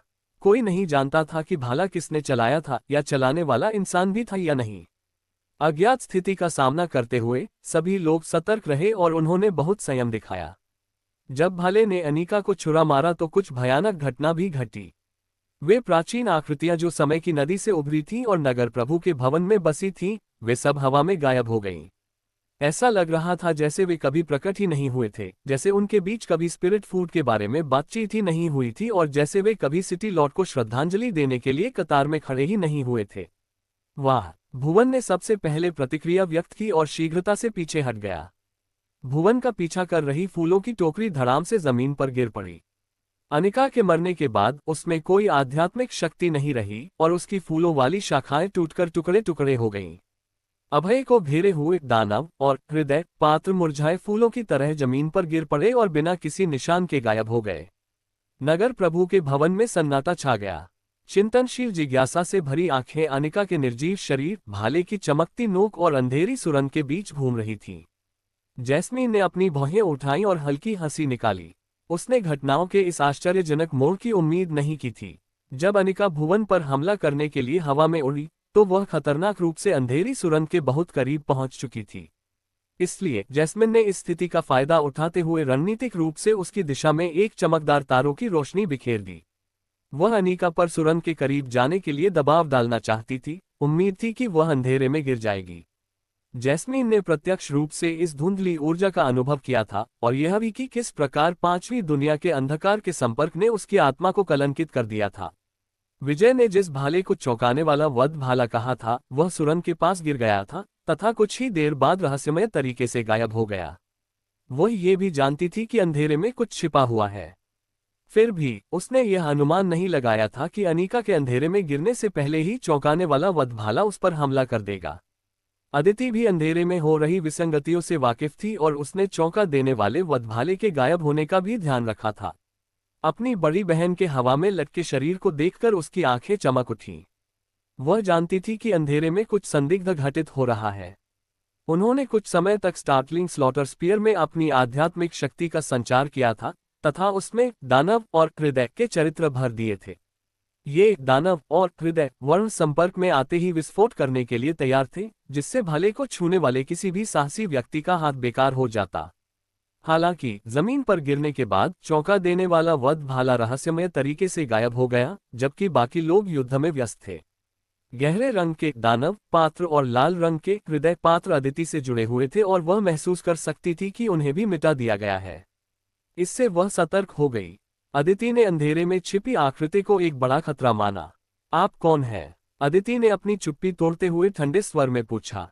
अपनी वरिष्ठ बहन अनिका की मृत्यु के बावजूद उनमें भावनात्मक परेशानी का कोई संकेत नहीं दिखा। उसकी ठंडी आंखें केवल कुछ देर के लिए ही अनिका के शरीर पर टिकीं, फिर उस अंधेरे की ओर मुड़ गईं जहां भाले का शाफ्ट उभरा हुआ था। कोई प्रतिक्रिया नहीं हुई। विजय ने अपनी भौहें सिकोड़ ली, मुंह में रखे ईख के तिनके को एक तरफ रख दिया और अपनी आराम कुर्सी पर सीधा बैठ गया। वाह! अनिका का लटका हुआ शरीर हिल गया। अचानक हुई इस हलचल से नगर प्रभु के भवन में बैठे लोग चौंक गए। उनकी नसें तन गईं। भुवन, दुष्यंत और अभय ने अपनी आत्मिक शक्तियों पर अपनी पकड़ मजबूत कर ली और युद्ध की तैयारी के लिए अपनी आध्यात्मिक शक्ति को मुक्त कर दिया। इस बीच विजय, जैस्मीन और अदिति ने अपना मूल रुख बरकरार रखा। उन्हें जल्द ही एहसास हो गया कि यह अनिका का निर्जीव शरीर नहीं था जो हिल रहा था, बल्कि वह चमकता हुआ भाला था जो उसके आर पार हो गया था। अंधेरे की गहराइयों में छिपा व्यक्ति धीरे धीरे बाहर निकला। अथर्व, अथर्व, जैस्मीन और भुवन ने एक स्वर में कहा। विजय ने सिर हिलाया और एक कड़वी हंसी हंसी। मैंने कहा था ना कि अपनी पहचान जाहिर करो। जब भुवन और मल्हार ने उनका पीछा किया था तब अदिति, अभय और दुष्यंत ने अथर्व और मनोज पर एक नजर भी नहीं डाली थी। तीनों अचंभित रह गए। वे इस बात पर विश्वास ही नहीं कर पा रहे थे कि अथर्व ने न केवल धुंधली ऊर्जा के प्रदूषण को सहन किया था, बल्कि अनिका को मारने के लिए चौंकाने वाले वधभाले का भी इस्तेमाल किया था। अथर्व सुरंग के सामने खड़ा था। अनिका का शरीर अभी भी चौंकाने वाले वधभाले पर लटका हुआ था और वह उनके चेहरों पर स्तब्ध भावों को देख रहा था। द्वितीय विश्व से आने वाले लोग अपने बारे में बहुत ऊंचा सोचते थे, लेकिन अनिका की मृत्यु के बाद उन्होंने अंततः उसके अस्तित्व को स्वीकार किया। उनके चेहरों पर गहरा सदमा उनकी पिछली उदासीनता के बिल्कुल विपरीत था। धमाका, चौंका देने वाले वधभाले से काली सांप जैसी किरणें फूट पड़ी और अनिका के शरीर को चीर डाला। इस विभत्स दृश्य ने सभी के दिलों को दहला दिया। उसके कार्यों से अंधेरे से बाहर आने का उसका असली कारण पता चला। अथर्व अपना क्रोध प्रकट करना चाहता था। अनिका के मांस और रक्त के विस्फोटित अवशेषों ने अपना जीवन धारण कर लिया और सीधे भुवन की ओर बढ़ गए। भुवन ने अपनी भूत की पुकार को झुलाया, जिससे प्रकाश की चकाचौंध भरी किरणें निकली।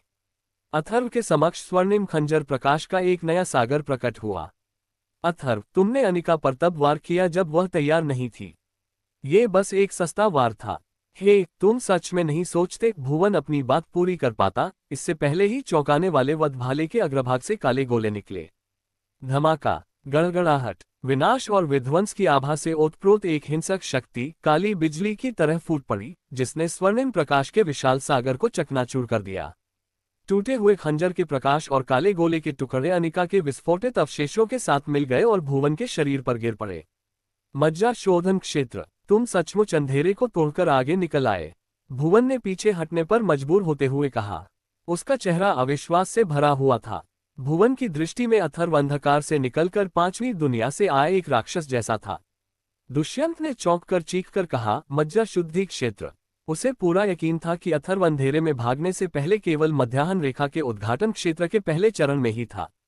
उसके 12 प्रमुख मध्याह्न रेखाएं तो अभी तक खुली भी नहीं थीं। अथर्व ने ड्रैगनवुड भाला और अन्य आत्मिक कलाकृतियों का उपयोग करके उस पर 2 बार हमला किया था, इसलिए वह अथर्व की आध्यात्मिक शक्ति और साधना क्षेत्र से अच्छी तरह परिचित था। अथर्व, जैस्मीन धीरे से बोली। उसे देखकर सिर्फ वही खुश थी।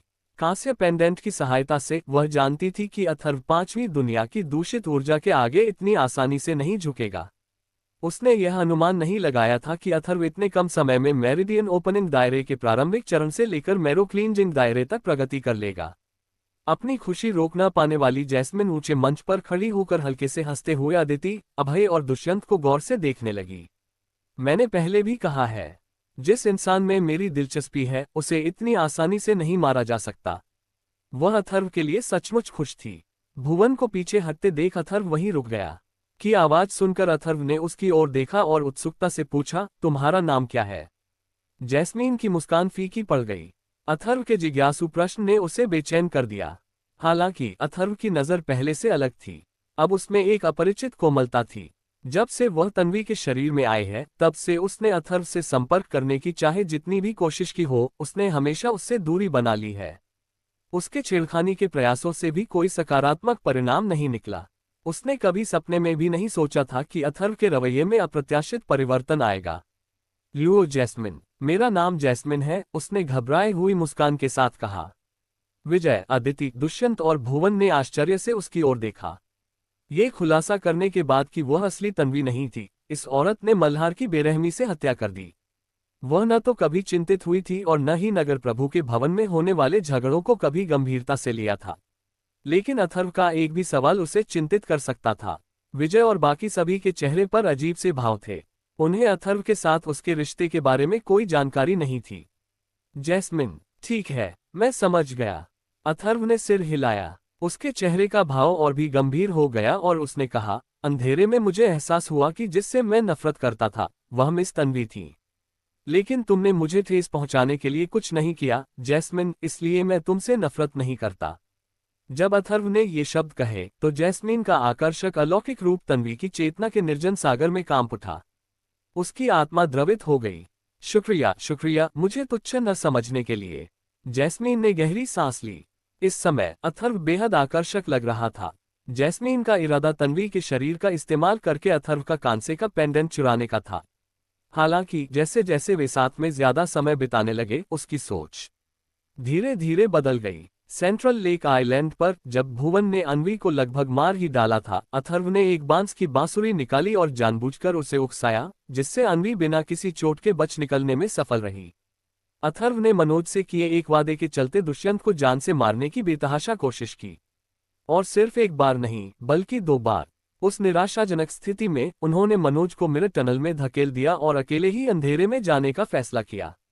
जैसे जैसे ये यादें जैस्मिन के मन में कौंधती गईं, उसके सामने खड़ा युवक उसके दिल में और अधिक प्रभावशाली होता गया।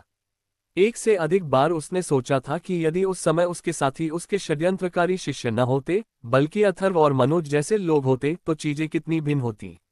यदि उसके साथ कभी विश्वासघात न हुआ होता, उसके आसपास के लोगों ने उसे कभी त्यागा न होता, तो क्या उसका भाग्य कुछ और होता। लेकिन कुछ लोग ऐसे हैं जो सचमुच घृणित हैं, अथर्व ने अदिति की ओर चौंकाने वाला वधभाला दिखाते हुए कहा। संपूर्ण नगर प्रभु के भवन और 8 त्रिग्राम नगर में अथर्व को जिस व्यक्ति से सबसे अधिक घृणा थी, वह न तो भुवन था और न ही दुष्यंत, बल्कि अदिति थी। नगर प्रभु के भवन में प्रवेश करने से पहले उन्होंने अदिति के प्रति दयालुता दिखाई थी। नेहा और मनोज को उसके अकेले होने की चिंता थी और उन्होंने उसे अपने साथ चलने के लिए आमंत्रित भी किया था। हालांकि अदिति ने अंततः उनका उपयोग किया। जब वह और मनोज अपनी जान बचाने के लिए भाग रहे थे, तो अदिति ने न केवल उनकी मदद करने की जहमत नहीं उठाई, बल्कि वह उनकी तरफ एक नज़र भी डालने की जहमत नहीं उठा सकी। दुष्यंत ने भी अदिति की अनुमति प्राप्त करने के बाद ही उन्हें निशाना बनाया। यही कारण था कि जब अथर्व ने देखा कि जैस्मिन के हमले से अनिका सुरंग के करीब पहुंच रही है, तो वह खुद को रोक नहीं सका और उस पर हमला कर दिया। उसने विजय की सलाह को नजरअंदाज कर दिया और अदिति को मारने और अपना गुस्सा निकालने के लिए अंधेरे से बाहर आ गया।